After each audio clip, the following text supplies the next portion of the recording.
दोस्तों, एक मॉडल की मौत के बाद इस वक्त पूरे देश में चर्चा शुरू हो गई है। 10 दिन बीत चुके हैं लेकिन अब तक उसका अंतिम संस्कार नहीं हुआ है। परिवार का कहना है कि यह हत्या है, जबकि पुलिस इसे आत्महत्या बता रही है। ससुराल वालों पर गंभीर आरोप लगाए जा रहे हैं। पति के लापता होने की भी चर्चा है। और अब इस मामले में सीसीटीवी, फोन कॉल्स, प्रभावशाली लोगों और सबूत छिपाने की आशंका को लेकर भी सवाल उठने लगे। आखिर ट्विशा शर्मा की मौत के पीछे क्या सच है, और 10 दिन बीत जाने के बाद भी परिवार अंतिम संस्कार क्यों नहीं कर रहा है, जानेंगे आज के इस स्पेशल रिपोर्ट में। दोस्तों नमस्कार, मैं पीके भांडवलकर, आप देख रहे हैं सत्ता मंच। मॉडल और अभिनेत्री ट्विशा शर्मा की मौत का मामला इस समय पूरे देश में चर्चा का विषय बन चुका है। 12 मई को ट्विशा का शव उसके ससुराल में मिला था और इसके बाद इस मामले में एक अलग ही मोड़ ले लिया, क्योंकि एक तरफ पुलिस इसे आत्महत्या बता रही है तो दूसरी तरफ ट्विशा का परिवार साफ तौर पर हत्या का आरोप लगा रहा है। इस पूरे मामले की सबसे चौंकाने वाली बात यह है कि ट्विशा की मौत को पूरे 10 दिन हो चुके हैं, लेकिन अब तक उसका अंतिम संस्कार नहीं किया गया है। इसी वजह से लोगों के मन में एक बड़ा सवाल उठ रहा है कि आखिर परिवार किस बात का इंतजार कर रहा है। ट्विशा के परिवार ने साफ कहा है कि वे शव को दोबारा पोस्टमार्टम करवाना चाहते हैं। साथ ही इस पूरे मामले की स्वतंत्र और निष्पक्ष जांच की भी मांग कर रहे हैं। परिवार का कहना है कि ट्विशा के शरीर पर कुछ चोटों के निशान दिखाई दिए थे, जिन्हें देखकर उन्हें हत्या का शक और ज्यादा गहरा हो गया था। हालांकि पुलिस ने कहा कि दोबारा पोस्टमार्टम करवाने का फैसला उनके अधिकार क्षेत्र में नहीं आता, लेकिन ट्विशा की माता पिता का कहना है कि अगर सब कुछ कानूनी और सही तरीके से हुआ है तो स्वतंत्र जांच में सच सामने आना ही चाहिए, और अगर कुछ गलत हुआ है तो चाहे कितना भी बड़ा पद, प्रतिष्ठा या प्रभाव क्यों न हो, दोषियों पर कार्रवाई होनी चाहिए। ट्विशा के पिता ने बताया कि बेटी के मौत को 10 दिन हो चुके हैं, लेकिन अब भी उनका परिवार कई सवालों के जवाब तलाश रहा है। उन्हें लगता है कि इस मामले में अब भी कोई बातें सामने नहीं आई हैं, लेकिन इसी बीच एक और बात सामने आई है जिससे परिवार का शक और बढ़ गया है। ट्विशा के परिवार ने आरोप लगाया है कि मौत के तुरंत बाद उसकी सास गिरिबाला सिंह कुछ खास लोगों के संपर्क में थी। शुरुआत में परिवार को इसकी जानकारी नहीं थी, लेकिन कोर्ट में पेश दस्तावेज, मीडिया रिपोर्ट्स और दूसरी जानकारियां सामने आने के बाद उनके मन में शक पैदा हुआ। परिवार का कहना है कि गिरिबाला सिंह ने किन लोगों से बात की, क्या बातचीत हुई और इतनी संवेदनशील घटना ने तुरंत बाद ये संपर्क क्यों किए गए, इसके जांच होनी चाहिए। खास बात यह है कि परिवार ने सीसीटीवी और इलेक्ट्रॉनिक सबूतों को लेकर भी गंभीर सवाल उठाए। उनका कहना है कि किसी भी मौत की जांच में CCTV footage, digital data, call records और दूसरे इलेक्ट्रॉनिक सबूत बेहद अहम होते हैं।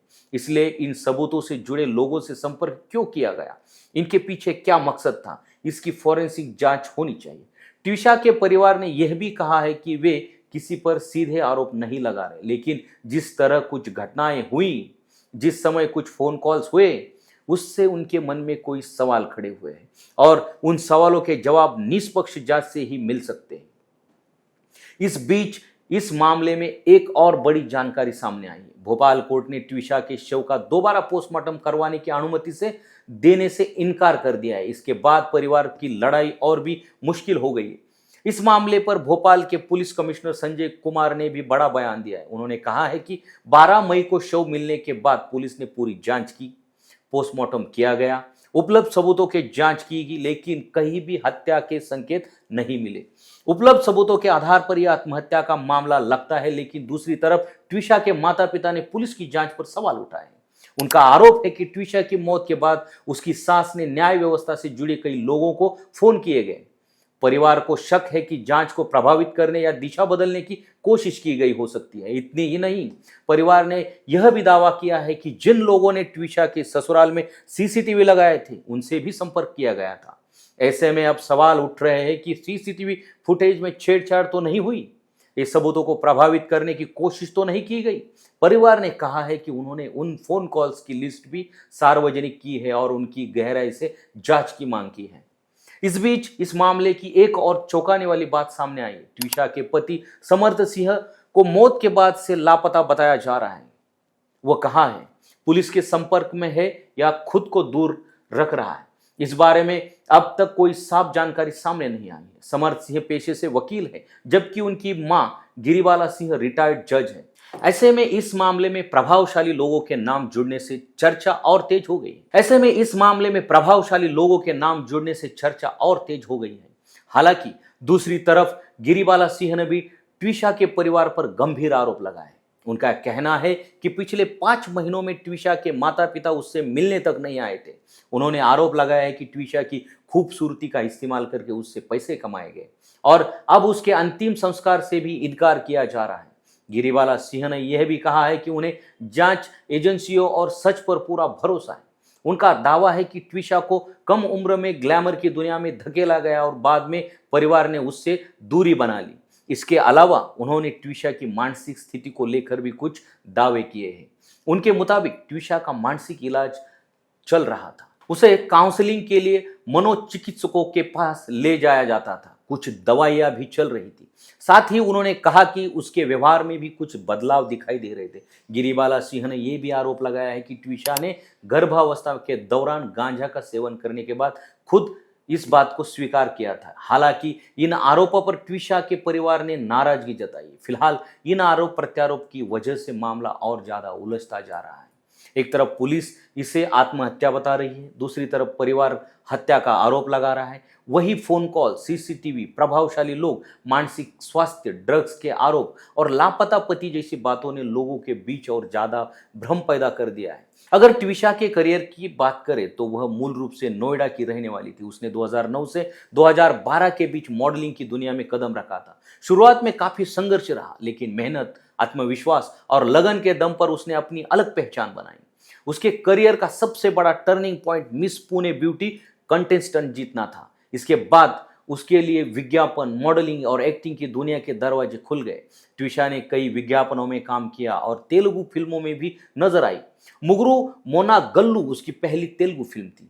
वही 2018 में उसने जरा संभल के नाम की शॉर्ट फिल्म में भी काम किया था। उसके साथ काम करने वाली कई कलाकारों ने उसकी तारीफ की है। लोगों ने कहा है कि वह बेहद क्रिएटिव, महत्वाकांक्षी और अपने काम को लेकर बहुत गंभीर थी। लेकिन अब सबसे बड़ा सवाल यही है कि ट्विशा शर्मा की मौत के बाद जो आरोप लगाए जा रहे, जो दावे सामने आ रहे और जिस तरह दोनों पक्षों एक दूसरे पर गंभीर आरोप लगा रहे, उसके पीछे की सच्चाई क्या है? क्योंकि एक तरफ पुलिस इसे आत्महत्या बता रही है तो दूसरी तरफ परिवार अब भी हत्या का शक जता रहा है। फोन कॉल्स की चर्चा, सीसीटीवी से जुड़े लोगों से संपर्क, प्रभावशाली लोगों के नाम और मौत के तुरंत बाद हुई घटनाओं ने लोगों के मन में शक और बढ़ा दिया है। सबसे बड़ी बात यह है कि बेटी की मौत को 10 दिन बीत जाने के बाद भी परिवार अंतिम संस्कार के लिए तैयार नहीं है, क्योंकि उन्हें अब भी लगता है कि सवालों के जवाब नहीं मिले हैं, कई बातें अब भी साफ नहीं हुई है। और इसी वजह से अब सबकी नज़र इस जांच पर टिकी हुई है, क्योंकि यह मामला अब सिर्फ एक अभिनेत्री की मौत तक सीमित नहीं रह गया है, बल्कि न्याय व्यवस्था, जांच प्रक्रिया और सच पूरी तरह सामने आएगा या नहीं, इस सवाल तक पहुंच चुका है।